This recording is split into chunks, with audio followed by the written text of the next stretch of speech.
ಚೇಳುಗಳ ವಿಸ್ಮಯ ಜಗತ್ತು ಎಂಬ ಬಗ್ಗೆ ಈಗ ನಾವು ಒಂದಷ್ಟು ನೋಡೋಣ. ಚೇಳುಗಳು ಅಂತಂದರೆ ಎಲ್ಲರಿಗೂ ಗೊತ್ತಿದೆ, ಎಲ್ಲಿ ಬೇಕಾದರೂ ಓಡಾಡ್ತಿರ್ತವೆ. ಇಲ್ಲಿ ಚಿತ್ರ ಹಾಕಿದ್ದೀವಿ. ಇವು ಕೀಟದ ಜಾತಿಗೆ, ಜೇಡದಂಥ ಕೀಟದ ಜಾತಿಗೆ ಅರೆಕ್ನಿಡ ಅಂತ ಬರುತ್ತಲ್ಲ, ಅದರ ಜಾತಿಗೆ ಸೇರ್ತವೆ. ಇವುಗಳ ಗಾತ್ರ 2 ಸೆಂಟಿಮೀಟ್ರ್ನಿಂದ ಹಿಡಿದು 3.3 ಮೀಟರ್ವರೆಗೆ ಇರುತ್ತೆ. ಅಂದರೆ ಅಷ್ಟು ದೊಡ್ಡ ಚೇಳುಗಳು ಸಹಿತ ಇರಬಹುದು. ಇವುಗಳಿಗೆ 4 ಜೊತೆ ಕಾಲುಗಳು, ಅಂದರೆ ಒಟ್ಟು 8 ಕಾಲುಗಳು, ತಲೆ, ಕುಟುಕು ಅಂಗ, ಈ ಹಿಂಬದಿಗೆ ಏನಿದೆಯಲ್ಲ ಇದು ಕುಟುಕು ಅಂಗ ಇರುತ್ತೆ. ಇವು ಅಕಶೇರುಕ ಜೀವಿಗಳು, ಅಂದರೆ ಬೆನ್ನುಮೂಳೆ ಇರದಂತಹ ಜೀವಿಗಳಾಗಿದ್ದು, ಶರೀರವನ್ನು ರಕ್ಷಿಸಲಿಕ್ಕೆ ಕವಚ ಹೊಂದಿರುವ ಅನೇಕ ಕಾಲಿನ ಒಂದು ಜೀವ ಜಂತುಗಳಿವು. ಇವುಗಳಿಗೆ ಯಾವುದೇ ಎಲುಬು, ರಕ್ತ ಈ ರೀತಿಯದು ಯಾವುದೇ ಒಂದು ಇದಿಲ್ಲ. ಹಾಗೆ ಇವುಗಳಿಗೆ ಮತ್ತೊಂದು ವಿಶೇಷ ಅಂತಂದರೆ, ಈ ಜೀವಿಗಳಿಗೆ ಚಳಿಗಾಲದಲ್ಲಿ ಶೀತ ನಿದ್ರೆಗೆ ಹೋಗ್ತವೆ, ಅಥವಾ ಹೈಬರ್ನೇಷನ್ ಅಂತ ಏನಿದೆ ಅದಕ್ಕೆ ಅವು ಚಳಿಗಾಲಕ್ಕೆ ಹೋಗ್ತವೆ. ಹಾಗೆ ಬೇರೆ ಕಾಲದಲ್ಲಿ ಅವು ಏನು ಮಾಡ್ತವೆ ಅಂತಂದರೆ, ಅವು ಸಾಮಾನ್ಯವಾಗಿ ಎಲ್ಲ ಪ್ರಾಣಿಗಳಂತೆ ಓಡಾಡ್ತಿರ್ತವೆ. ಈ ಚೇಳುಗಳು 7 ಸಲ ಅವುಗಳ ಕವಚವನ್ನು ಬದಲಾಯಿಸ್ತವೆ. ಹೊರಗಡೆ ಕವಚ ಇದೆಯಲ್ಲ ಅದನ್ನು ಅವು 7 ಸಲ ಬದಲಾಯಿಸ್ತವೆ. ಅತ್ಯಂತ ಕಡಿಮೆ ಪ್ರಮಾಣದ ಆಮ್ಲಜನಕದಲ್ಲಿ ಸಹಿತ ಇವು ಬದುಕ್ತವೆ. ಕಾರಣ ಇವು ನೀರಿನಡಿಗೂ ಸಹಿತ 8 ಗಂಟೆ ಬದುಕುವಂತಹ ಒಂದು ಜೀವಿಗಳು. ಮತ್ತು ಇವುಗಳ ಆಯುಷ್ಯ ಎಷ್ಟಿರುತ್ತೆ ಅಂತಂದರೆ 10 ರಿಂದ 25 ವರ್ಷ. ಇದು ಬಹಳ ಮುಖ್ಯವಾದದ್ದು. 10 ರಿಂದ 25 ವರ್ಷವರೆಗೆ ಬದುಕ್ತವೆ. ಇಷ್ಟು ಒಂದು ಸಣ್ಣ ಜೀವಿಗಳಾದರೆ ಸಹಿತ ಅದೆಷ್ಟು ಬದುಕ್ತವೆ. ಮತ್ತು ತಮ್ಮ ಮರಿಗಳಿಗೆ ಹಾಲು ಕುಡಿಸಿ ಪೋಷಿಸುವಂತಹ ಒಂಥರ ಸ್ತನಿಗಳು ಅಂತ ಹೇಳ್ಬೋದು. ಹಾಲು ಅಂತಂದರೆ ನಿಜವಾದ ಹಾಲಲ್ಲ, ಅವರುಗಳ ಶರೀರದಿಂದ ಒಂದು ಹಾಲಿನ ರೀತಿಯ ದ್ರವ ಅಲ್ಲಿ ಸ್ರಾವ ಆಗುತ್ತೆ. ಈ ಪ್ರಭೇದಕ್ಕೆ ಸೇರಿದ ಬಹುತೇಕ ಜೀವಿಗಳು ಮೊಟ್ಟೆ ಇಟ್ಟು ಮರಿ ಮಾಡ್ತವೆ. ಆದರೆ ಈ ಈ ಈ ಚೇಳುಗಳೇನಿದಾವಲ್ಲ ಇವು ನೇರವಾಗಿ ಮರಿಗಳಿಗೆ ಜನ್ಮ ಕೊಡ್ತವೆ. ಇದು ಬಹಳ ಮುಖ್ಯವಾದ ಒಂದು ಪಾಯಿಂಟು. ಇಲ್ಲಿ ನೋಡ್ಬೋದು, ಚಿಕ್ಕ ಚಿಕ್ಕ ಚಿಕ್ಕ ಚೇಳುಗಳು ಇದಿದ್ದಾವೆ. ಮೊದಲು ಬೆಳ್ಳಗೆ ಇರ್ತವೆ, ನಂತರ ಅವು ಸಾಕಷ್ಟು ಕಪ್ಪಗಾಗ್ತವೆ. ಹೀಗೆ ಈ ರೀತಿ ಸಾಕಷ್ಟು ಬೆಳವಣಿಗೆ ಹೊಂದಿದ ಮರಿಗಳಿಗೆ ಜನ್ಮ ನೀಡಿ ಪೋಷಿಸಲು ಹೆಣ್ಣು ಚೇಳಿಗೆ ಅತ್ಯಂತ ಹೆಚ್ಚಿನ ಶಕ್ತಿ ಬೇಕಾಗುತ್ತೆ. ಈ ಸಲ ಏನು ಮಾಡ್ತವೆ ಅಂತಂದರೆ, ಕೆಲವೊಮ್ಮೆ ಮಿಲನದ ನಂತರ ಗಂಡು ಚೇಳು ಸಮೀಪದಲ್ಲೇ ಇದ್ದರೆ, ಆಹಾರ ಸಿಗದೇ ಇದ್ದರೆ ಇವಕ್ಕೆ ಹಸಿವಾದ ಸಂದರ್ಭದಲ್ಲಿ ಹೆಣ್ಣು ಚೇಳು ಅದನ್ನು ತಿನ್ನುವ ಸಾಧ್ಯತೆ ತುಂಬ ಜಾಸ್ತಿ ಇರುತ್ತೆ. ಅದರಿಂದ ಹೆಣ್ಣಿಗೆ ಅಗತ್ಯವಾದ ಪೋಷಕಾಂಶ ದೊರೀತದೆ. ಅಂದರೆ ಮುಂದೆ ಮರಿಯೆಲ್ಲ ಹಾಕಲಿಕ್ಕೆ ಅದಕ್ಕೆ ಸಾಕಷ್ಟು ದೊರೀತದೆ. ಮತ್ತು ಹೆಣ್ಣು ಚೇಳು ಗಂಡು ಚೇಳುಗಿಂತ ಬಹಳ ದೊಡ್ಡದಾಗಿರೋದ್ರಿಂದ ಗಂಡು ಚೇಳುಗಳು ಅವುಗಳಿಂದ ತಪ್ಪಿಸ್ಕೊಂಡು ಓಡಾಡಲಿಕ್ಕೆ ಪ್ರಯತ್ನ ಮಾಡ್ತಿರ್ತವೆ. ಎಲ್ಲೆಲ್ಲ ಇದ್ದಾವೆ ಚೇಳು ಅಂತಂದರೆ, ಇಲ್ಲಿ ನಕಾಶೆಯಲ್ಲಿ ನಾವು ಕೊಟ್ಟಿದ್ದೀವಿ. ಅಂಟಾರ್ಟಿಕಾ ಖಂಡವನ್ನು ಹೊರತುಪಡಿಸಿದರೆ ಪ್ರಪಂಚದ ಎಲ್ಲ ದೇಶಗಳು ಸಹಿತ ಚೇಳುಗಳಿದ್ದಾವೆ. ಈ ಅವಧಿಯಲ್ಲಿ 1750 ಈ ಜೀವಿಗಳಲ್ಲಿ 1750 ವರ್ಗಗಳಿದ್ದು, ಮನುಷ್ಯ ಮತ್ತು ಪ್ರಾಣಿಗಳಲ್ಲಿ ಸಾವನ್ನುಂಟು ಮಾಡುವ ಈ ಪ್ರಭೇದಗಳು ಕೇವಲ 17 ಮಾತ್ರ. ಆಫ್ರಿಕಾದ ಉತ್ತರ ಭಾಗದಲ್ಲಿ, ದಕ್ಷಿಣ ಭಾಗದಲ್ಲಿ ಅನೇಕ ಕಡೆ ಈ ಏನಿದ್ದಾವೆ ಚೇಳುಗಳು ಇದ್ದೇ ಇದ್ದಾವೆ, ಅಂಟಾರ್ಟಿಕಾ ಒಂದು ಹೊರತುಪಡಿಸಿ. ಇವು ಎಲ್ಲ ಬದುಕ್ತವೆ ಅಂತಂದರೆ ಮರುಭೂಮಿಯಲ್ಲಿ ಮತ್ತು ಗುಡ್ಡಗಾಡ ಪ್ರದೇಶದಲ್ಲಿ, ಎಲ್ಲೂ ಆಹಾರ ದೊರಕದಂತಹ ಪ್ರದೇಶದಲ್ಲಿ ಇವುಗಳು ಬದುಕು ಬಹಳ ಜಾಸ್ತಿ. ಒಂದು ಎಷ್ಟು ಹಳೆಯ ಜೀವಿಗಳು ಅಂದರೆ, ಇವುಗಳಿಗೆ ಇತಿಹಾಸ ಎಷ್ಟು ಅಂತಂದರೆ 450 ಮಿಲಿಯನ್ ವರ್ಷಗಳು. ಈ ಪ್ರಾಣಿಗಳಲ್ಲಿ ಅತ್ಯಂತ ಹಿರಿಯ ಜೀವಿಗಳು ಇವರು, ಅಂದರೆ ಸೀನಿಯರ್ಗಳಿವು.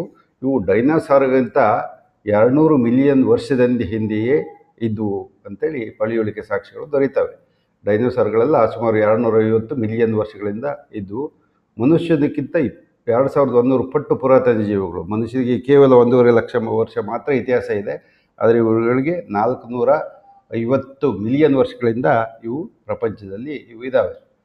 ಸುಮಾರು 43 ಕೋಟಿ ವರ್ಷಗಳು, ಸಣ್ಣದಲ್ಲ ಇವುಗಳ ಇತಿಹಾಸ.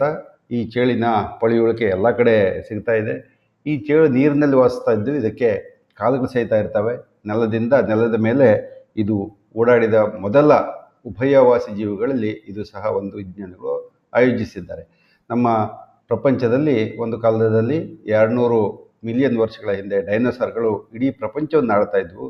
ಅವು ಇದಕ್ಕಿದ್ದ ಹಾಗೆ ಒಂದು ಉಲ್ಕೆಯೊಂದು ಬಂದು ಅಪ್ಪಳಿಸಿದ್ರಿಂದ ಡೈನೋಸಾರ್ಗಳೆಲ್ಲ ಏನಾಯಿತು, ಭೂಮಿಯಲ್ಲಿ ತಲ್ಲಣ ಉಂಟಾಗಿ ಇವೆಲ್ಲ ಸತ್ತೋದು. ಆದರೆ ಅದಕ್ಕಿಂತ ಮೊದಲಿಂದ ಇರುವಂತಹ ಚೇಳುಗಳು, 450 ಮಿಲಿಯನ್ ವರ್ಷಗಳಿಂದ ಇರುವಂತಹ ಈ ಚೇಳುಗಳು ಮಾತ್ರ ಇಂದಿಗೂ ಬದುಕಿದ್ದಾವೆ. ಕೆಲವೊಂದು ನಂಬಿಕೆಗಳಿದ್ದಾವೆ, ಅವುಗಳಲ್ಲಿ ಅನೇಕ ತಪ್ಪು ನಂಬಿಕೆಗಳೇ ಬಹಳ ಜಾಸ್ತಿ. ಕರ್ನಾಟಕದ ಕೆಲ ಭಾಗಗಳಲ್ಲಿ ಚೇಳು ಲಕ್ಷ್ಮಿಯ ಪ್ರತೀಕ ಅಂತ ಕರೀತಾರೆ.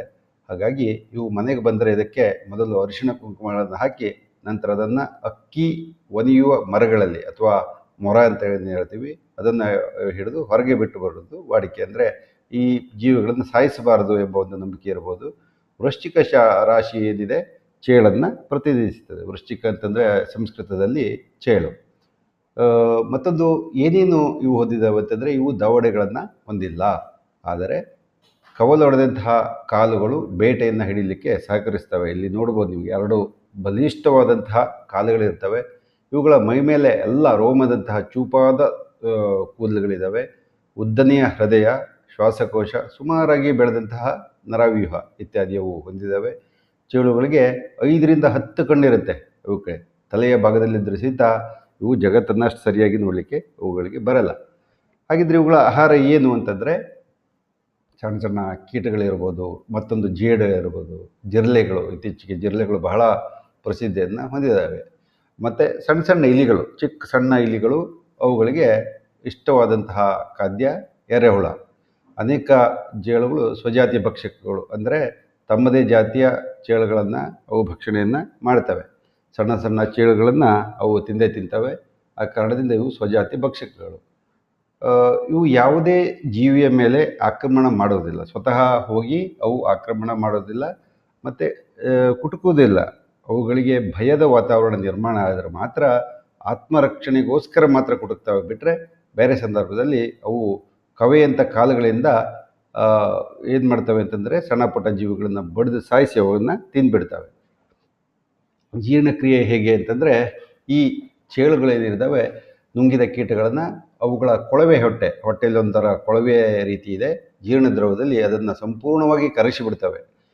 ಅದರಲ್ಲಿರುವ ಡೈಜೆಸ್ಟಿವ್ ಎನ್ಸೈಮ್ಸ್ ಇರ್ಬೋದು ಮತ್ತು ಹೈಡ್ರೋಕ್ಲೋರಿಕ್ ಆ್ಯಸಿಡ್ನಂತಹ ಒಂದಷ್ಟು ದ್ರವಗಳಿರ್ತವೆ. ಅದರಲ್ಲದೆ ಅವುಗಳಿಗೆ ದವಡೆ ಆಕಾರದ ಒಂದು ಅಂಗ ಇರುತ್ತೆ, ಇದು ಬದುಕಲು ತಿನ್ನುತ್ತದೆ ಅಷ್ಟೇ. ಇವುಗಳಲ್ಲಿ ಅತ್ಯಂತ ನಿಧಾನವಾಗಿ ಅನೇಕ ಗಂಟೆಗಳವರೆಗೂ ಕೀಟಗಳನ್ನು ತಿಂತಾ ಇರುತ್ತೆ. ಅಂದರೆ ಒಂದು ಕೀಟ ಅದಕ್ಕೆ ಸಿಕ್ತು ಅಂತಂದರೆ 16 ಗಂಟೆ ತಿನ್ನುತ್ತಾ ಇರುತ್ತೆ. ಇವುಗಳು 2 ವಾರಕ್ಕೊಮ್ಮೆ ಆಹಾರ ಸೇವಿಸ್ತವೆ. ಇದು ಭಾಳ ಮುಖ್ಯ. 2 ವಾರಕ್ಕೊಮ್ಮೆ ಆಹಾರ ಸಿಕ್ಬಿಟ್ಟು ಸಾಕೋದು. ಅದೆಲ್ಲ ಒಂದು ಕಡೆ ಮರದ ಪೊಟರೆಯಲ್ಲೋ ಎಲ್ಲ ಒಂದು ಕಡೆ ಬಚ್ಚಿಟ್ಕೊಂಡು ಜೀವಿಸ್ತವೆ. ಮತ್ತು ಸುಮಾರು 4 ವರ್ಷಗಳ ಕಾಲ ಆಹಾರವಿಲ್ಲದೆ ಇವು ಬದುಕ್ತವೆ. ಇದು ಸಹಿತ ಬಹಳ ಮುಖ್ಯವಾದ ಒಂದು ಅಂಶ. 4 ವರ್ಷ ಅಂದರೆ ಹೈಬರ್ನೇಷನ್ ಅಂತ ಶೀತನಿದ್ರೆಗೆ ಹೋದರೆ 4 ಗಟ್ಟಲೆ ವರ್ಷ ಏನೂ ಬೇಕಾಗೋದಿಲ್ಲ. ಇದು ಸಹಿತ ಆಗ್ತವೆ. ಮತ್ತು ಈ ಚೇಳುಗಳು ರಾತ್ರಿ ತುಂಬ ಹೊಳಿತವೆ. ಇವು ಅಲ್ಟ್ರಾವೈಲೆಟ್ ಅಥವಾ ನೇರಳಾತೀತ ಕಿರಣವನ್ನು ಹೀರಿಕೊಳ್ತಾ ಇದ್ರಿಂದ ರಾತ್ರಿ ಬೆಳಕನ್ನು ಇವು ಹೊರಸೂಸ್ತವೆ. ಈ ಗುಣ ಅವು ಪಳಿಯುಳಿಕೆಗಳಾಗಿ ಸುಮಾರು 100 ವರ್ಷಗಳವರೆಗೆ ಸಹಿತ ಅದು ಇರುತ್ತೆ. ಅಂದರೆ ಈ ಪಾಸಿಲ್ಸ್ ಅಂತ ಏನು ಹೇಳ್ತೀವಿ, ಈ ಬಂಡೆಗಳ ಮಧ್ಯೆ ಇವುಗಳ ಪಳಿಯುಳಿಕೆ ದೊರಕಿದಾಗ ಈ ರೀತಿ ರಾತ್ರಿ ಬೆಳಕನ್ನು ಹೊರಸೂಸುವಂತಹ ವಿಶಿಷ್ಟ ಜೀವಿಗಳಲ್ಲಿ ಇವು ಸಹಿತ ಒಂದು. ಚೇಳನ್ನು ತಿಂತಾರೆ ಅಂತಂದರೆ ನಿಜ. ಇಂತಹ ಮನುಷ್ಯ ತಿನ್ನದ ಯಾವುದೇ ಒಂದು ಪ್ರಾಣಿಗಳಿಲ್ಲ. ದಕ್ಷಿಣ ಆಫ್ರಿಕಾ, ಮ್ಯಾನ್ಮಾರ್, ಉತ್ತರ ಏಷ್ಯಾ, ಚೀನಾ ಮತ್ತು ಬರ್ಮಾ ಇತ್ಯಾದಿಗಳಲ್ಲಿ ಚೇಳುಗಳನ್ನು ಮನುಷ್ಯರು ಭಕ್ಷಣೆ ಮಾಡ್ತಾರೆ. ವಿಯೆಟ್ನಾಂದಲ್ಲಿ ಇದನ್ನು ಒಂದು ರೀತಿಯ ವೈನ್ ತಯಾರಿಸಲಿಕ್ಕೆ ಇದನ್ನು ಬಳಸ್ತಾರೆ. ಚೇಳಿನ ವೈನ್, ಇಲ್ಲಿ ಒಂದು ಬಾಟ್ಲಿಯಲ್ಲಿ ಅದನ್ನು ಇಟ್ಟಿದ್ದಾರೆ, ಅದನ್ನು ನೋಡ್ಬೋದು ನೀವು. ಈ ರೀತಿ ವೈನನ್ನು ಕುಡಿದ್ರೆ ಬಹಳ ಒಳ್ಳೆಯದು ಅಂತ ಹೇಳ್ತಾರೆ. ಕೆಲವು ಸಲ ಚೇಳುಗಳನ್ನು ಔಷಧಿ ಮಿಶ್ರಿತ ಮದ್ಯಸಾರದಲ್ಲಿ ಅದ್ದಿ ಅದರಿಂದ ತಯಾರಿಸಿದ ವೈನ್ ಕ್ಯಾನ್ಸರ್ ಗುಣಪಡಿಸುತ್ತೆ ಅಂತ ಇದೆ. ಯಾಕಂದರೆ ಈ ಕ್ಯಾನ್ಸರಿಗೆ ಏಡಿ ಗಂತಿ ಅಂತ ಇರ್ತಾರೆ, ಅರ್ಬುದ ಅಂತ ಹೇಳ್ತಾರೆ. ಆ ಕಾರಣದಿಂದ ಅದೊಂದು ನಂಬಿಕೆ ಇದು ಬೆಳೆದು ಬಂದಿರ್ಬೋದು.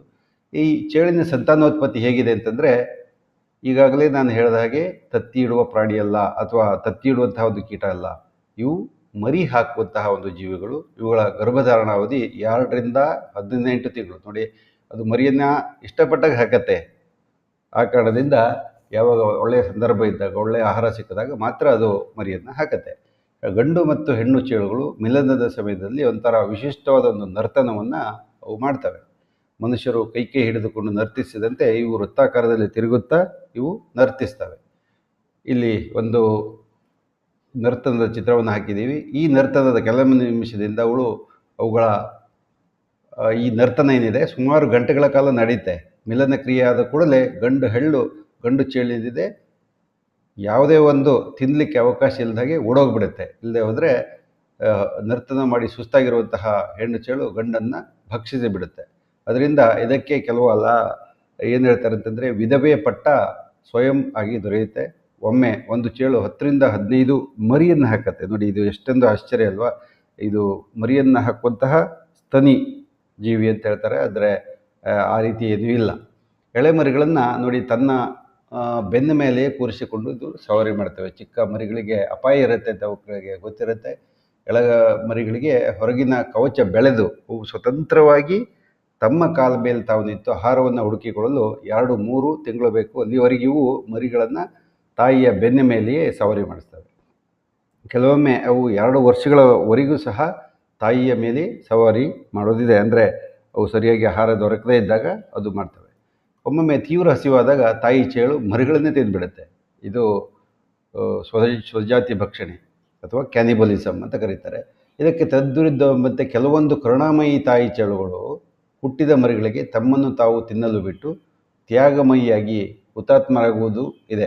ಮರಿಗಳಿಗೆ ಬಹಳ ದಿನ ಆಹಾರ ಸಿಗದೆ ಹೋದರೆ ಏನು ಮಾಡ್ತವೆ, ಅವನ್ನು ಸಂಜೆಯನ್ನು ಕೊಡ್ತವೆ. ಆ ಪ್ರಕಾರ ಮರಿ ಚೇಳುಗಳು ತಾಯಿಯನ್ನೇ ತಿಂದು ಮುಗಿಸಿ ಅವು ಬದುಕೇಳ್ತವೆ.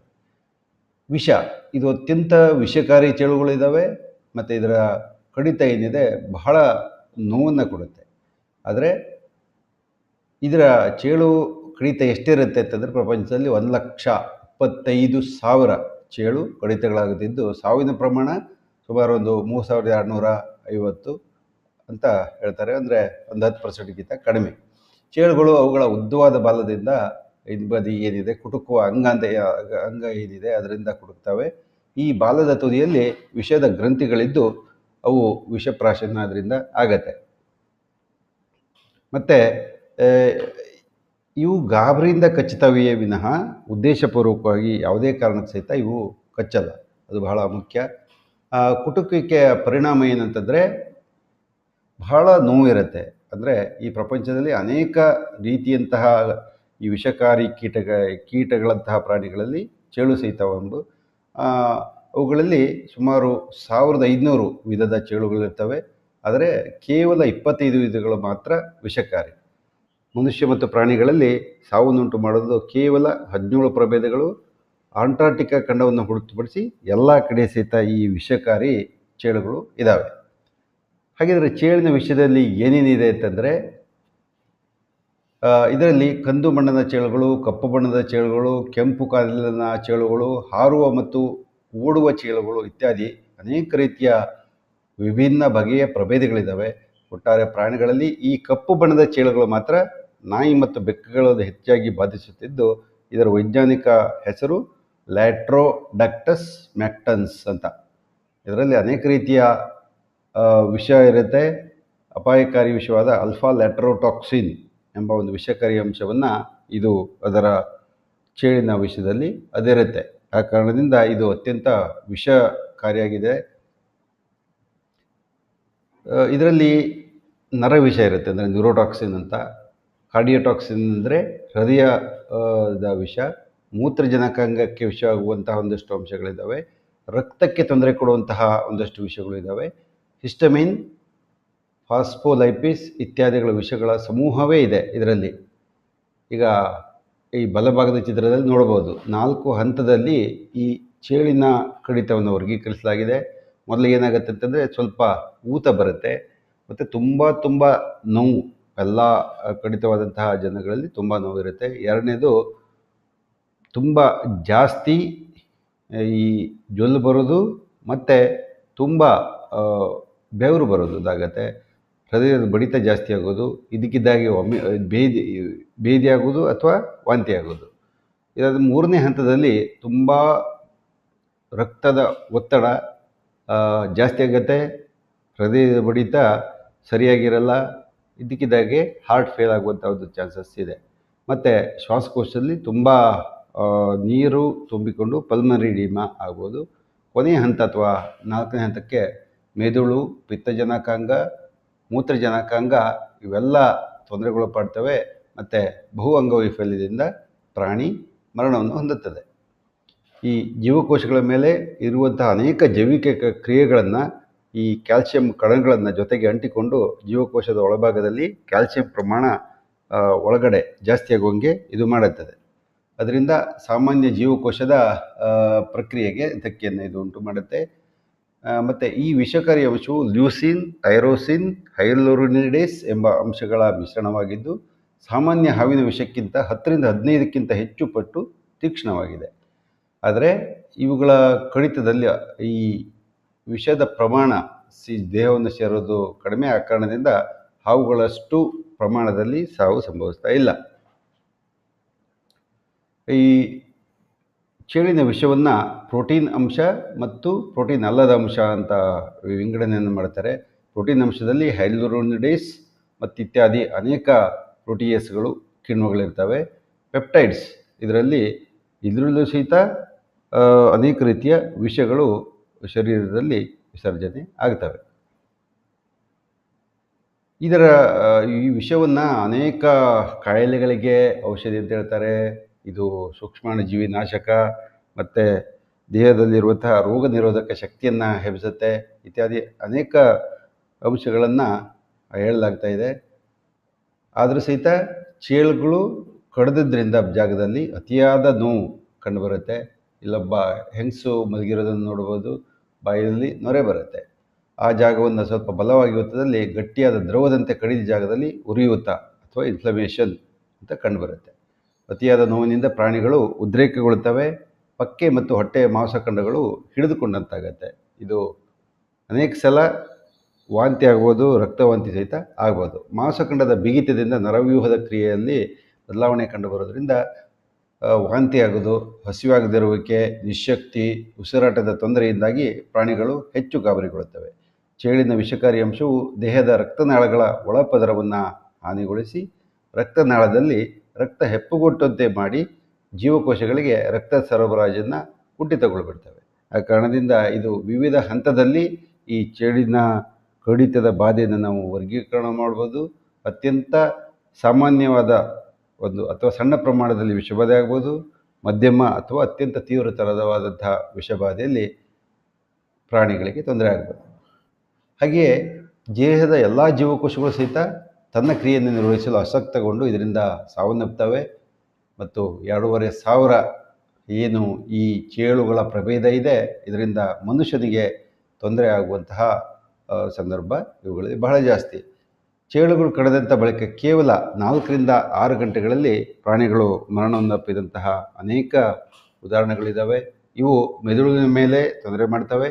ಹಾಗೆಯೇ ಶ್ವಾಸಕೋಶದ ಮೇಲೆ ಮತ್ತು ರಕ್ತನಾಳದ ಮೇಲೆ ಸಹಿತ ಇವು ತುಂಬ ವಿಷ ಪರಿಣಾಮಕಾರಿಯಾಗಿ ಮಾಡ್ತವೆ. ಹೃದಯದ ಮೇಲೆಯೂ ಸಹಿತ ಇವು ತೊಂದರೆಯನ್ನು ಹಬ್ತವೆ. ಹಾಗಿದ್ದರೆ ಪ್ರಥಮ ಚಿಕಿತ್ಸೆ ಏನು ಮಾಡ್ಬೋದು? ನಾವು ಚೇಳು ಕಡಿದ ಕೂಡಲೇ ಏನು ಮಾಡಬೇಕು? ಪ್ರಥಮ ಚಿಕಿತ್ಸೆ ಅಂತಂತಂದರೆ ಈ ಕಡಿದಂತಹ ಜಾಗವನ್ನು ಸ್ವಚ್ಛಗೊಳಿಸಬೇಕು ಕೂಡಲೇ. ಇದು ಹೇಗೆ ಅಂತಂದರೆ ಸ್ಪಿರಿಟ್ ಅಥವಾ ಅಯೋಡಿನ್ ದ್ರಾವಣ, ಮನೆಯಲ್ಲಿ ಈ ರೀತಿ ಸರ್ಜಿಕಲ್ ಸ್ಪಿರಿಟ್ ಇರ್ಬೋದು, ಅಥವಾ ಅಯೋಡಿನ್ ದ್ರಾವಣವನ್ನು ಒಂದು ಹತ್ತಿಯಲ್ಲಿ ಅದ್ದಿ ಕಡಿದಂತಹ ಜಾಗವನ್ನು ಸ್ವಚ್ಛಗೊಳಿಸಬೇಕು. ಅದಾದಮೇಲೆ ನೋವು ನಿವಾರಕದ ತುಂತುರು ಸಹಿತ ಹಾಕ್ಬೋದು. ಕೆಲವೊಂದು ನಮ್ಮಲ್ಲಿ ಸ್ಪ್ರೇ ಇರುತ್ತೆ, ಅನೇಕ ರೀತಿಯ ಈ ಡೈಕ್ಲಫೆನಾಕ್ ಮತ್ತು ಇತರ ವಸ್ತುಗಳನ್ನು ಏನಿದೆ ಅವುಗಳನ್ನು ಹೊಂದಿದಂತಹ ನೋವು ಶಮನಕಾರಿ ಔಷಧಗಳನ್ನು ಹೊಂದಿದಂತಹ ಸ್ಪ್ರೇಗಳನ್ನು ಅದನ್ನು ಆಗಾಗ ಅದ್ರ ಮೇಲೆ ಅದನ್ನು ಎರಚ್ತಾ ಇದ್ರೆ ಏನಾಗುತ್ತೆ, ನೋವು ಕಡಿಮೆ ಆಗುತ್ತೆ. ಕಡಿದ ಸ್ಥಳಕ್ಕೆ ಮಂಜುಗಡ್ಡೆ ಹಾಕಿದಲ್ಲಿ ಒಂದಿಷ್ಟು ನೋವು ಸಹಿತ ಕಡಿಮೆ ಆಗುತ್ತೆ. ತ್ವರಿತವಾಗಿ ಕೂಡಲೇ ಆ ಆಸ್ಪತ್ರೆಗೆ ಇವ್ರನ್ನ ದಾಖಲೆ ಮಾಡಬೇಕು. ಯಾವುದೇ ಕಾರಣಕ್ಕೆ ಹಳ್ಳಿಯ ಚಿಕಿತ್ಸೆಯನ್ನು ಕೊಡಿಸ್ಲಿಕ್ಕೆ ಹೋಗೋದು ಒಳ್ಳೆಯದಲ್ಲ. ಅದರಿಂದ ಏನಾಗುತ್ತೆ, ವೈಜ್ಞಾನಿಕವಾಗಿ ಸಾಬೀತಾದಂತಹ ಒಂದು ಚಿಕಿತ್ಸೆಗಳನ್ನೇ ನಾವು ಮಾಡಬೇಕಾಗುತ್ತೆ. ಚಿಕಿತ್ಸಾ ಕ್ರಮ ಯಾವುದಂತಂದರೆ ಅಮೇರಿಕಾದಂತಹ ದೇಶಗಳಲ್ಲಿದೆ ಚೇಳುಗಳ ವಿಷಕ್ಕೆ ಪ್ರತಿವಿಷ ಅದು ಇರುತ್ತೆ. ಆದರೆ ಅವರು ಏನು ಮಾಡ್ತಾರೆ ಅಂತಂದರೆ ಆ ಚೇಳು ಕಡಿದಂಥ ಭಾಗಕ್ಕೆ ಈ ಪ್ರತಿ ವಿಷವನ್ನು ಚುಚ್ಚುಮದ್ದಿನ ಮೂಲಕ ಅದನ್ನು ಕೊಡ್ತಾರೆ ಮತ್ತು ರಕ್ತನಾಳಕ್ಕೆ ಸಹಿತ ಕೊಡ್ತಾರೆ. ಆದರೆ ಭಾರತದಲ್ಲಿ ಅಷ್ಟು ಉತ್ತಮ ಚಿಕಿತ್ಸೆ ಇದಕ್ಕಿಲ್ಲ. ಇದರಲ್ಲಿ ತುಂಬ ಜ್ವರ ಜಾಸ್ತಿ ಬರೋದರಿಂದ ಪ್ಯಾರಾಸೆಟಮಾಲ್ ಗುಳಿಗೆ ಮತ್ತು ಕೆಲವು ಸಲ ಉದ್ರೇಕ ಶಮನಕಾರಿ ಚೇಳಿನ ನೋವು ಏನಿದೆ ಅತ್ಯಂತ ಪ್ರಬಲವಾದಂತಹ ಒಂದು ನೋವು. ಆ ಕಾರಣದಿಂದ ಪ್ರಾಜೋಸಿನ್ ಇತ್ಯಾದಿ ಅನೇಕ ಔಷಧಿಗಳನ್ನು ಕೊಟ್ಟು ಇದಕ್ಕೆ ಚಿಕಿತ್ಸೆಯನ್ನು ಮಾಡ್ತಾರೆ. ಈ ಪ್ರಾಜೋಸಿನ್ ಇದು ಅನೇಕ ರೀತಿಯಲ್ಲಿ ಅನುಕೂಲ ಆಗುತ್ತೆ. ಅದು ವೈದ್ಯರಿಗೆ ಅದು ತಿಳಿದಿರುತ್ತೆ. ಆ ಕಾರಣದಿಂದ ಅದನ್ನು ಅವರು ಇದನ್ನು ಮಾಡ್ತಾರೆ. ಅಂದರೆ ಸಾಮಾನ್ಯವಾಗಿ ಉತ್ತಮ ಚಿಕಿತ್ಸೆ ಇದಕ್ಕೆ ಇದೆ ಅಂತ ಹೇಳ್ಬೋದು. ಮಾಂಸಖಂಡದಲ್ಲಿ ಈ ಬಿಗಿತ ಹೆಚ್ಚಾಗುವುದನ್ನು ಈ ಪ್ರಾಣಿಗಳು ತುಂಬ ಜಾಸ್ತಿ ಅತಿರೇಕವಾಗಿ ವರ್ತಿಸ್ತವೆ, ಉದ್ರಿಕ್ತವಾಗಿ ವರ್ತಿಸ್ತವೆ. ಆ ಕಾರಣದಿಂದ ಕ್ಯಾಲ್ಸಿಯಂ ಬೋರೋಗ್ಲುಕನೇಟ್ ಇರ್ಬೋದು, ಸೋಡಿಯಂ ಬೈಕಾರ್ಬೊನೇಟ್ ಔಷಧಿಗಳನ್ನು ಸಹಿತ ನಾವು ಪ್ರಾಣಿಗಳಲ್ಲಿ ಅಥವಾ ಮನುಷ್ಯರಲ್ಲಿ ಇದನ್ನು ಕೊಡ್ಬೋದು. ಅಗತ್ಯವಾದ ಲವಣಾಂಶಗಳ ಬಳಕೆ, ಸೋಡಿಯಂ, ಪೊಟ್ಯಾಷಿಯಂ ಮತ್ತು ಕ್ಯಾಲ್ಸಿಯಂ ಇರುವಂಥ ಅದಕ್ಕೆ ಮಾಡ್ಬೋದು. ಹಾಗೆ ಉಸಿರಾಟದ ತೊಂದರೆ ಇದ್ದಾಗ ಉಸಿರಾಟಕ್ಕೆ ಅನುಕೂಲವಾಗುವ ಔಷಧಿಗಳನ್ನು ನಾವು ಬಳಸ್ಬೋದು. ಕಾರ್ಟಿಕೋಸ್ಟೆರಾಯ್ಡ್ ಮತ್ತು ಅಟ್ರಪಿನ್ ಎಂಬ ಔಷಧಿಗಳಿಂದ ಸಹಿತ ಪ್ರಾರಂಭಿಕ ಹಂತದಲ್ಲಿ ಒಂದಷ್ಟು ಚಿಕಿತ್ಸೆಯನ್ನು ವೈದ್ಯರು ಇದನ್ನು ಮಾಡ್ತಾರೆ. ಚೇಳಿನ ವಿಷಬಾಧೆಗೆ ಒಳಪಟ್ಟ ಪ್ರಾಣಿಗಳನ್ನು ಕೂಡಲೇ ಹತ್ತಿರದ ಪಶುವೈದ್ಯರ ಸಂಪರ್ಕದ ಮೇಲೆಗೆ ಚಿಕಿತ್ಸೆಗೆ ಒದಗಿಸಬೇಕು. ಅನೇಕ ಸಲ ನಾಯಿಗಳು ಇವುಗಳನ್ನ ಕುತೂಹಲದಿಂದ ಮೋಸಲಿಕ್ಕೆ ಹೋಗಿಬಿಟ್ಟು ಅವುಗಳಿಂದ ಕುಟುಕಿಸಿಕೊಳ್ತವೆ. ಆ ಕಾರಣದಿಂದ ಬಹಳ ಅತಿಯಾದ ನೋವು ಇರೋದ್ರಿಂದ ಕೂಡಲೇ ಪಶುವೈದ್ಯರ ಜೊತೆಗೆ ಇದನ್ನು ಒಯ್ದು ನಾವು ಚಿಕಿತ್ಸೆಯನ್ನು ಮಾಡಿಸ್ಕೊಳ್ಬೇಕು. ಕೊಟ್ಟಿಗೆಯಲ್ಲಿ ಚೇಳುಗಳ ಆವಾಸ ಸ್ಥಾನವನ್ನು ಹುಡುಕಿ ಅವುಗಳನ್ನು ಹೊರಗಟ್ಟಬೇಕು. ಕೆಲವು ಸಲ ಔಷಧಿಯನ್ನು ನಾವು ಸಹಿತ ಸ್ಪ್ರೇ ಮಾಡಬೇಕಾಗ್ಬೋದು. ಎಲ್ಲಾದರೂ ಈ ಕಟ್ಟಿಗೆಯನ್ನು ಸಂಗ್ರಹ ಮಾಡುವಂತಹ ಜಾಗದಲ್ಲಿ ಅಥವಾ ಯಾವುದಾದ್ರು ಮೂಲೆಯಲ್ಲಿ ಕಸ ಇತ್ಯಾದಿಗಳಿರುವುದನ್ನು ಆದಷ್ಟು ತಪ್ಪಿಸ್ಬೇಕು. ಆಗಿದ್ದಾಗ ಏನಾಗುತ್ತೆ ಅಂತಂದರೆ ಹಾವುಗಳಲ್ಲಿರ್ಬೋದು ಅಥವಾ ಚೇಳುಗಳಿರ್ಬೋದು. ಆ ಕಾರಣದಿಂದ ನಾವು ಇದನ್ನೆಲ್ಲ ಅವಾಯ್ಡ್ ಮಾಡಿದರೆ ಬಹಳ ಒಳ್ಳೆಯದು. ಚೇಳಿನ ವಿಷಕ್ಕೆ ಬೆಲೆ ಇದೆಯೇ? ಹೌದು, ನಿಜ. ಚೇಳಿನ ವಿಷವು ವಿಶ್ವದ ಅತ್ಯಂತ ದುಬಾರಿ ವಿಷಗಳಲ್ಲಿ ಒಂದಾಗಿದೆ. ಕೆಲವೊಂದು ಔಷಧಿಗಳನ್ನು ಚೇಳಿನ ವಿಷದಿಂದ ತಯಾರು ಮಾಡಲಾಗ್ತಾ ಇದೆ. ಹಾಗಾಗಿ ಚೇಳಿನ ವಿಷಕ್ಕೆ ಅತ್ಯಂತ ಜಾಸ್ತಿ ಪ್ರಮಾಣದ ಬೇಡಿಕೆ ಇದೆ. 1 ಗ್ರಾಮ್ ಚೇಳಿನ ವಿಷ 80,000ವರೆಗೆ ಮಾರಾಟ ಆಗುತ್ತೆ. ಆ ಕಾರಣದಿಂದ ಅನೇಕ ಜನ ಚೇಳುಗಳನ್ನು ಸಾಕುವುದು ಒಂದು ಹವ್ಯಾಸವನ್ನಾಗಿ ಮಾಡಿದ್ದಾರೆ. ಇದು ವಿಶ್ವದ ಅತ್ಯಂತ ದುಬಾರಿ ವಿಷ ಎಂಬ ಒಂದು ಜಾಗತಿಕ ಮನ್ನಣೆಯನ್ನು ಇದು ಗಳಿಸಿದ್ದಾರೆ. ಸಾಮಾನ್ಯವಾಗಿ ಒಂದು ಬಾಟ್ಲಿಯನ್ನು ಹತ್ತಿರದಲ್ಲಿಟ್ಕೊಂಡ್ಬಿಟ್ಟು ಈ ಕುಟುಕು ಅಂಗವನ್ನು ಸ್ವಲ್ಪ ಒತ್ತಿಬಿಟ್ರೆ ಏನಾಗುತ್ತೆ, ವಿಷ ಸಂಗ್ರಹವಾಗುತ್ತೆ. ಅದಕ್ಕಾಗಿ ಅದನ್ನು 1 ಗ್ರಾಮ್ ಇದನ್ನು ಫಾರ್ಮಾಸ್ಯೂಟಿಕಲ್ ಅಥವಾ ಔಷಧ ತಯಾರಿಕಾ ಕಂಪನಿಗಳು 80ರಿಂದ 1 ಲಕ್ಷ ರೂಪಾಯಿವರೆಗೆ ಕೊಟ್ಟು ತೆಗೆದುಕೊಳ್ತಾರೆ. ಅನೇಕ ದೇಶಗಳಲ್ಲಿ ಈ ಚೇಳು ಸಾಕಾಣಿಕಾ ಒಂದು ಉದ್ಯಮವೇ ಇದೆ ಅಂತ ತಿಳ್ಕೊಳ್ಳಲಾಗಿದೆ. ಇದರಿಂದ ಟರ್ಕಿಯ ಅನೇಕ ಲ್ಯಾಬ್ಗಳಲ್ಲಿ ಚೇಳುಗಳನ್ನು ಸಾಕ್ತಾರೆ. ಈ ಟರ್ಕಿಯ ಪ್ರಯೋಗಾಲಯ ದಿನಕ್ಕೆ 2 ಗ್ರಾಮ್ ವಿಷವನ್ನು ಚೇಳುಗಳಿಂದ ಸಂಗ್ರಹಿಸುತ್ತೆ. ಚೇಳುಗಳನ್ನು ಪೆಟ್ಟಿಗೆಗಳಿಂದ ಹೊರತೆಗೆಯಲಾಗುತ್ತೆ ಮತ್ತು ವಿಷವನ್ನು ವಿಶೇಷ ವಿಧಾನದಲ್ಲಿ ಈ ರೀತಿ ಸಂಗ್ರಹ ಮಾಡ್ತಾರೆ. ಅದಾದಮೇಲೆ ಅದನ್ನು ಸಂಸ್ಕರಣ ಮಾಡಿಬಿಟ್ಟು ಬೇರೆ ಬೇರೆ ಅವಶ್ಯಕ ದೇಶಗಳಿಗೆ ಮಾರಾಟವನ್ನು ಅವರು ಮಾಡ್ತಾರೆ. ಇಷ್ಟೊತ್ತು ಚೇಳಿನ ಕಥೆಯನ್ನು ಕೇಳಿದ್ರಿ. ಹೀಗೆ ಇನ್ನು ಮುಂದೆ ಸಹಿತ ಇದೇ ರೀತಿಯ ಇದನ್ನು ನಾವು ಮೇಲಿಂದ ಮೇಲೆ ಈ ರೀತಿಯ ಆಸಕ್ತಿದಾಯಕ ವಿಷಯಗಳನ್ನು ತರ್ತಾ ಇರ್ತೀನಿ. ಎಲ್ಲರಿಗೂ ಇದನ್ನು ಗೊತ್ತು ಮಾಡಿ. ಯಾಕಂದರೆ ವೈಜ್ಞಾನಿಕ ಸಂಗತಿಗಳು ಜನರಿಗೆ ತಿಳಿಯುವುದು ಅತ್ಯಂತ ಅವಶ್ಯಕತೆ ಇದೆ. ನಮಸ್ಕಾರ, ಎಲ್ಲರಿಗೂ ನಮಸ್ಕಾರ.